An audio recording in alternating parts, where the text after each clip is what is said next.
আমাদের দেশে বিশেষ করে গ্রামের নারীরা সবচেয়ে বেশি অধিকারহীন ও ক্ষমতাহীন। পারিবারিক জীবনে প্রতিদিন সূর্যোদয় থেকে গভীর রাত পর্যন্ত অক্লান্ত শারীরিক পরিশ্রম করার পরও তাদের শ্রমের কোনো পারিশ্রমিক বা স্বীকৃতি দেওয়া হয় না। সমাজের গুরুত্বপূর্ণ বিষয়ে নারীর মতামত তো আরও গুরুত্বহীন।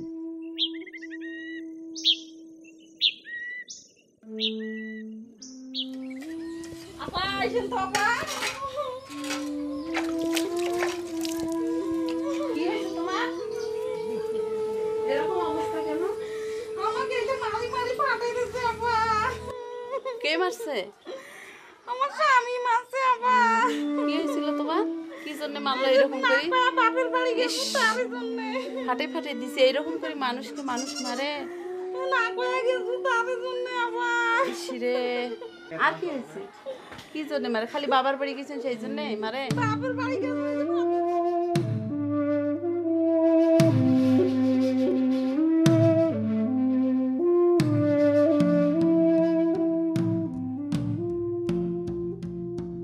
তুমি চিন্তা করো না, আমার উপর বিশ্বাস রাখো, আমি তোমাকে একখানে নিয়ে যাব।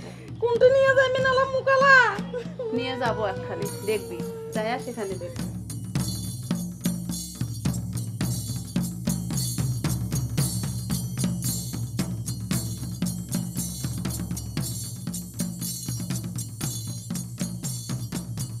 এই সমাজ তো দূরের কথা, কিছুদিন আগে আমার পরিবারেও মানুষ হিসেবে আমার কোনো গ্রহণযোগ্যতা ছিল না। সারা জীবন দেখে আসছি সমাজে পরিবারে সব ক্ষেত্রেই পুরুষ মানুষের সিদ্ধান্তই সঠিক সিদ্ধান্ত। তারা ভুল বলুক আর সঠিক বলুক, তারা যা বলবে তাই করতে হবে। আমি সব দেখতাম আর ভাবতাম, তারা যদি পরিবারে সমাজের সিদ্ধান্ত গ্রহণে মতামত দিতে পারে, আমি কেন পারবো না? আমিও তো ওদের চাইতে কম বুঝি না। ইচ্ছা হতো পরিবারে এবং সমাজে আমিও সিদ্ধান্ত গ্রহণের মূল ধারায় অংশ নিই, কিন্তু কিভাবে? আমি যে আমার অধিকার আইন সম্পর্কে কিছুই জানি না।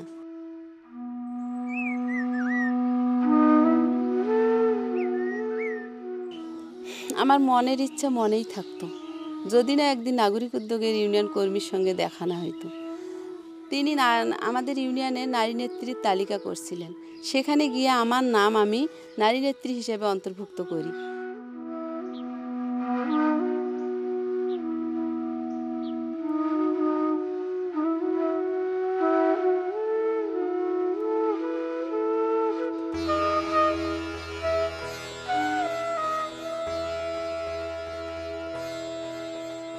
বেসরকারি মানবাধিকার সংস্থা নাগরিক উদ্যোগ ১৯৯৬ সাল থেকে নারীর সামাজিক বৈষম্য বিলোপ ও অধিকার প্রতিষ্ঠার জন্য দেশের বিভিন্ন এলাকায় নারীর মানবাধিকার, ন্যায় বিচার এবং তৃণমূল পর্যায়ে নারী নেতৃত্ব গড়ে তোলা ও নারীর ক্ষমতায়নে সহায়তা করে আসছে।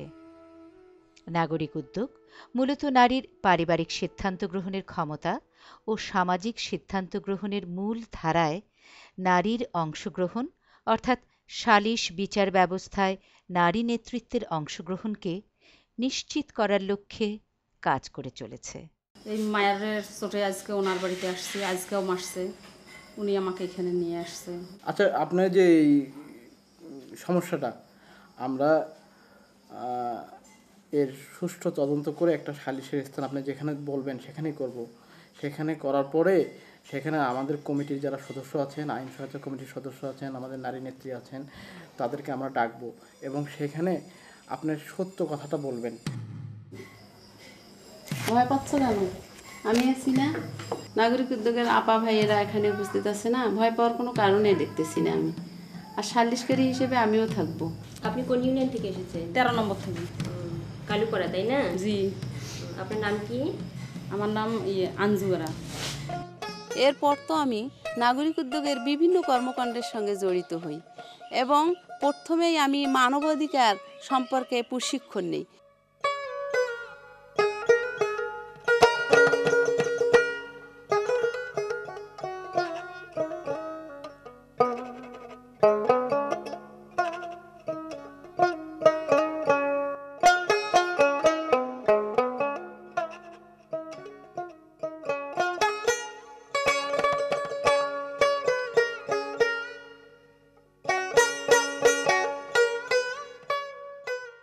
নারীর অবস্থান উন্নয়নের জন্য অপরের সহযোগিতা যেমন প্রয়োজন, তেমনি তার নিজের চেষ্টাও প্রয়োজন।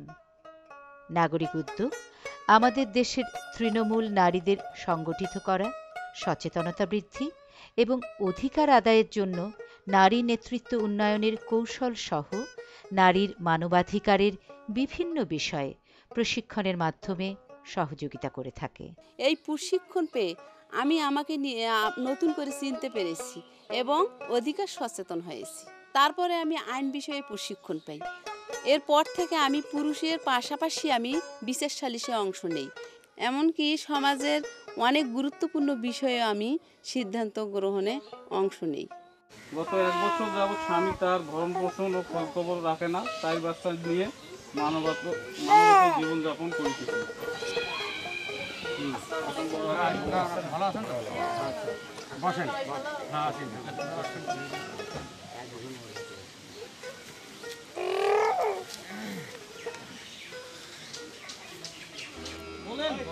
আমার এই যে 10 বছর হলো বিয়ে হবার, আমার বাবা রেজিস্ট্রি করে বিয়ে দেয় নাই। এখন রেজিস্ট্রি করে বিয়ে দেয় নাই। এখন আমি তখন থেকে ভালো ঘর সংসার করছি, ছেলে মেয়ে হয়েছে 3-4টে বাচ্চা, ছোট বাচ্চা একবারে ছোট। এখন নিয়ে আমি ওই যে তখন থেকে আসি ভালোই আছে থাকতে থাকতে এখন প্রায় 3 বছরের মতো থাকি। খোরাকপাতি দেয় না। আমি আর বাড়িতে কাজ করি, ওর বাড়িতে কাজ করি, আসি এখন ভাত চায়, সময় সময় ভাত চায়। এখন বাচ্চারা যদি চিল্লাচিল্লি কান্দাকাটি করে তা এক মারে ওক মারে আমাক মারে। এখন তো সবাই বলতেছে এখন যে আইন কারণ এখন বলতেছে কি তুই কি বিয়ে রেজিস্ট্রি করা আছে তোর, তা তোর অত বড় বড় কথা।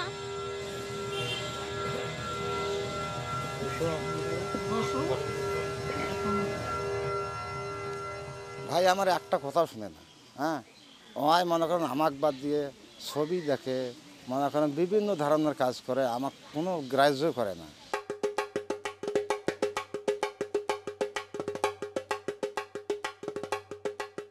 আমি সভাপতি সাহেবের অনুমতিক্রমে একটা কথা বলতে চাই। উনি যে বলল যে আমার বউ ছবি দেখতে যায়, ছবিটা কি উনি গ্রামে টেলিভিশনে দেখে না শহরে গিয়ে হলে দেখে? টেলিভিশনে ছবি দেখা কি অপরাধ? সে তো সময় মতো কাজ করবে না। পুরুষ মানুষেরা আপনারা সিনেমায় যায় ছবি দেখতেছেন, আর আমরা একটু টেলিভিশন দেখতে পারবো না? 4টে বাচ্চা নিয়ে সে ঘর করতেছে, 3 বছর থেকে সে খাওয়া দিচ্ছে না, খরচ দিচ্ছে না, বাবার বাড়িতে সে আসে এবং পরের বাড়িতে কাজ করে বাচ্চা লালন করতেছে। আবার ও সময় মতো এসে খাইতে চাচ্ছে, খাইতে দিতে না পারায় আবার পিটাচ্ছে। এই কোন পরিস্থিতি? আমরা কি মানুষ না? সভাপতি হিসাবে আমি একটা কথা জিজ্ঞেস করি, আপনার স্ত্রী যে বললো যে আপনি চাউল ডাল খরচ বরচ আনি দেন না কিন্তু ভাত চান, আপনার তো শৈল পেলে আছে, চাউল ডাল আনি না দিলে ভাত যে চান করে থেকে দেবে? হ্যাঁ সগে আনি দিলে ফির ওই কথা কয়, কারো স্ত্রী কয় যে চাউল ডাল আনি দেয় না?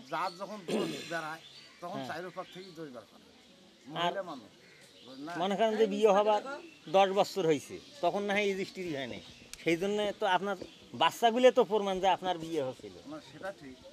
আপনি যে কথাটা বললেন এটা কিন্তু সালিশে বসে বা কোর্টে যায় এই ধরনের কথা বললে আপনি কিন্তু ছাড় পাবেন। আপনার যে সহজ যে ভাষা ভঙ্গি আপনি প্রয়োগ করতেছেন, আর উনি যে অভিযোগটা আনছে অমুকারিতে উনি 10 বছর থেকে সংসার করলো, সেখানে কিছু হলো আপনার 3 বছরে, এই যে 3 বছরে আপনি তারপর নির্যাতন এত কিছু করলেন, তার জবাব তো আপনি একটাও দিতে পারলেন না। মহসিন আপা, তাহলে এটা উভয়ের পক্ষে মীমাংসা করে দেই। আচ্ছা, তাহলে তোমার পক্ষে 2 জন লোক দাও, আর তোমার পক্ষে 2 জন লোক দাও, আমরা একটা আলোচনা করি, একটা সিদ্ধান্ত নিয়ে প্রকাশ করবো আর কি।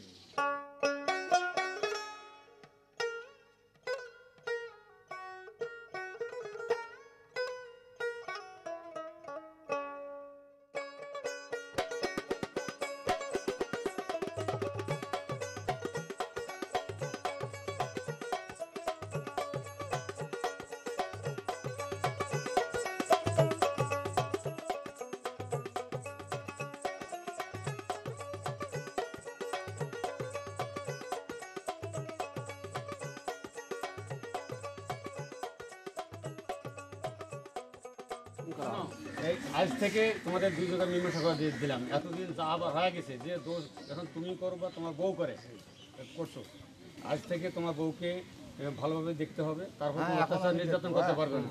আর নির্জনে করলে অসুবিধা আছে তো? বাচ্চা আছে, আপনার 4টে বাচ্চা, স্বামী স্ত্রী উভয়ে বাচ্চাদের ভবিষ্যতে চিন্তা করেন আর ঝগড়াঝাটি করিয়েন না।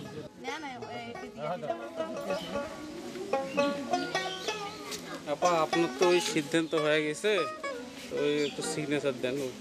আমার সিদ্ধান্ত মতো নেব। 80-র দশক থেকেই বাংলাদেশের উন্নয়ন পরিকল্পনা এবং নীতিমালায় নারীর অংশগ্রহণের প্রশ্নটি বিশেষ করে আসে।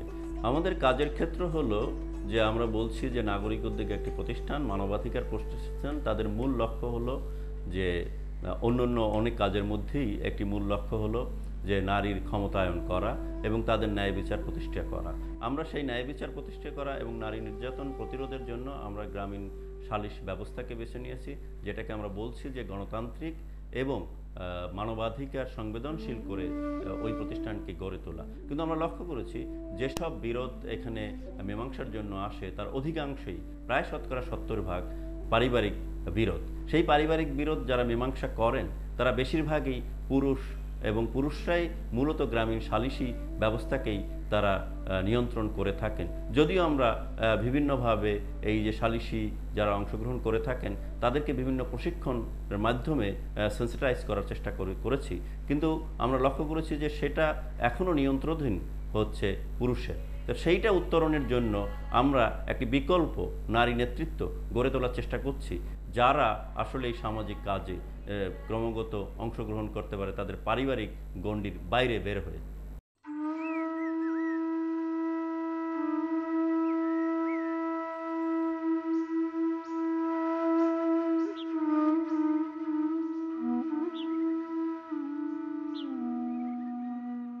নারী উন্নয়ন ও মানবাধিকার শীর্ষক প্রশিক্ষণে নারী নেত্রীদের যেসব আইনের ধারণা দেওয়া হয়েছিল তা নারী নেত্রীগণ নারী দলের আলোচনার মাধ্যমে তৃণমূল নারীদের অধিকার সচেতন করার প্রয়োজনীয় উদ্যোগ নেয়। এতে তাদের মধ্যেও সচেতনতার বীজ রোপণ হয়, জন্ম হয় নতুন নতুন নারী নেতৃত্বের। পাশাপাশি নির্যাতিত নারীদের ন্যায় বিচার প্রতিষ্ঠাতেও গুরুত্বপূর্ণ ভূমিকা রাখে। এছাড়া বিভিন্ন উন্নয়ন কমিটিতে অংশগ্রহণের মাধ্যমে সামাজিক কর্মকাণ্ডে নারীর অংশগ্রহণ বাড়ে। নারী দলে আলোচনায় নাগরিক উদ্যোগের ফ্লিপচার্টে অন্তর্ভুক্ত বিষয়াবলী আলোচনা হয়। ফ্লিপচার্টে অন্তর্ভুক্ত বিষয়গুলো হচ্ছে: জাতিসংঘ ঘোষণা এবং সংবিধানে নারীর অধিকার, বাংলাদেশ সংবিধান, নারী ও শিশু নির্যাতন দমন আইন 2000, মুসলিম পারিবারিক আইন ও হিন্দু আইন, সম্পত্তিতে নারীর অধিকার, সংবিধানে প্রদত্ত মৌলিক অধিকার, HIV/AIDS সম্পর্কে তথ্য, নারীর প্রজনন স্বাস্থ্য ও পরিচর্যা, পরিবারে শান্তি বজায় রাখতে নারী পুরুষের সমান দায়িত্ব। তৃণমূলে যদি নারীর নেতৃত্ব বিকাশ ঘটানো না যায় তাহলে সামাজিক কাজে অংশগ্রহণ এটা শুধুমাত্র কথাই থেকে যাবে। আমরা অনেকে বলছি যে মেইন স্ট্রিমিং জেন্ডার বা মূল ধারায় নারীর অংশগ্রহণ। সেক্ষেত্রে নাগরিক উদ্যোগ যে আমরা কাজের পদ্ধতি বেছে নিয়েছি সেটা হলো যে প্রত্যেকটি ইউনিয়নে যে 9টি ডিফারেন্ট ওয়ার্ড রয়েছে সেই ওয়ার্ডের প্রত্যেকটি ওয়ার্ড থেকে আমরা 2 জন করে এবং নির্বাচিত 3 জন নারী প্রতিনিধিকে নিয়ে আমরা 26 জনের একটা কমিটি করে তাদের তৃণমূলে নারী নেতৃত্ব উন্নয়নের এবং নেতৃত্ব বিকাশ যাতে হয় সেই জন্য একটি প্রশিক্ষণের আয়োজন করে থাকি। এই প্রশিক্ষণ দীর্ঘ 5 দিন ব্যাপী চলে। সেখানে নেতৃত্ব উন্নয়ন এবং নারীর মানবাধিকার, দেশের প্রচলিত আইন যেটা সোশ্যাল অ্যান্ড লিগ্যাল প্রোটেকশন করতে পারে নারীর জন্যে, যেমন রয়েছে আমাদের কী কী ইনস্টিটিউশনাল ফেসিলিটিস রয়েছে, কী কী আইন রয়েছে যেটা আসলে ইমপ্লিমেন্টেশন নাই, সেটার ব্যাপারে আমরা সচেতন করে গড়ে তোলার চেষ্টা করি। প্রশিক্ষণপ্রাপ্ত নারী নেত্রীদের নিয়ে প্রতি ওয়ার্ডে ওয়ার্ডে 3 মাস অন্তর অন্তর নাগরিক উদ্যোগ সমন্বয় সভার আয়োজন করে। তৃণমূল নারী নেত্রীরা নারীর মানবাধিকার প্রতিষ্ঠায় কিভাবে কর্মসূচি পরিচালনা করা যায় এ সম্পর্কে নিজেদের ভিতর আলোচনা করেন। নাগরিক উদ্যোগের প্রত্যক্ষ সহায়তায় প্রতি বছর উপজেলা নারী নেত্রী সম্মেলন অনুষ্ঠিত হয়। এই সম্মেলনে ওয়ার্ড তৃণমূল নারী নেতৃত্ব বিকাশ নেটওয়ার্কের প্রায় 126 জন প্রতিনিধির প্রত্যক্ষ ভোটে বিভিন্ন পদে মোট 21 জন সদস্য নির্বাচিত হয়। এদেরকে নিয়েই আগামী 1 বছরের জন্য নারী নেতৃত্ব বিকাশ নেটওয়ার্ক কমিটি গঠিত হয়। এই সম্মেলনে আগামীতে কি কাজ করা হবে সে পরিকল্পনা চূড়ান্ত করা হয়। আমরা নারী নেতৃত্ব কী কথা এটা আগে আমরা জানি নেই, বুঝি নেই। এখন বিভিন্ন জায়গায় চলাফেরা এই নেটওয়ার্কের নারী নেতৃত্ব নেটওয়ার্কের সদস্য হয়ে আমরা বিভিন্ন সভা সমিতিতে একটু করে উঠতে পারতেছি। আমরা আগে যদি নির্যাতিত হয়েছিলাম, আমরা কোনো কী করব সেটা দিশা পারছিলাম না। এখন আমরা থানায় যা একটু করে শিখেছি, টিউনো স্যারের কাছে দরখাস্ত দেওয়া শিখেছি, ডিসির কাছে দরখাস্ত দেওয়া শিখেছি। আগে আমরা সব সময় বাড়ির ভেতরে ছিলাম, যদি 4-5 জন পুরুষ লোক দাঁড়াইতো তাহলে আমরা সেখানে আর যাইতাম না।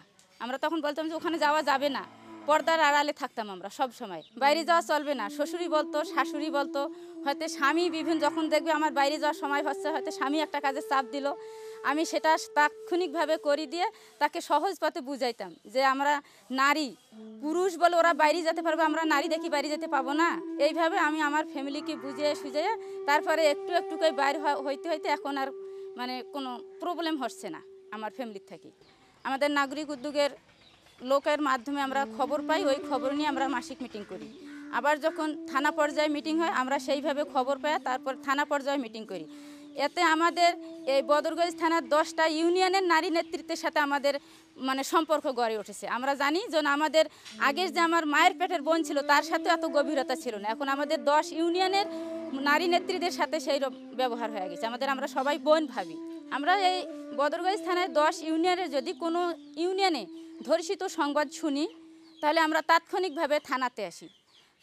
থানা থেকে আমরা ইউনোর কাছে যাই, ইউনোর কাছে দরখাস্ত দিয়ে তারপরে ডিসি অফিসে দিলাম। দেওয়ার পর তারপরে আমরা সব 10 ইউনিয়নের নারী নেতৃত্ব এক হয়ে আমরা হাত ধরাধরি করি, মানববন্ধন করি। নারীর অধিকার একটি মানবাধিকার, এই স্লোগানের ভিত্তিতে তৃণমূল নারী নেত্রী নেটওয়ার্ক সদস্যরা দীর্ঘদিন বলিষ্ঠভাবে নানামুখী কার্যক্রম পরিচালনা করে চলেছে। এই নেটওয়ার্ক তৃণমূল পর্যায়ে বঞ্চিত নির্যাতিত নারীদের দাবি দাওয়া এবং অধিকার প্রতিষ্ঠায় এখন এক আলোচিত প্ল্যাটফর্ম। নাগরিক উদ্যোগ তার সীমিত সামর্থ্য নিয়ে স্থানীয় নারী নেত্রীদের সংগঠিত করার চেষ্টা অব্যাহত রেখেছে।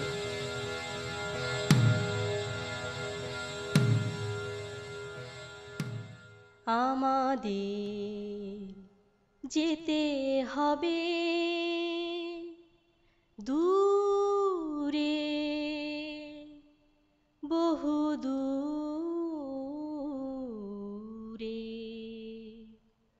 যেতে হবে,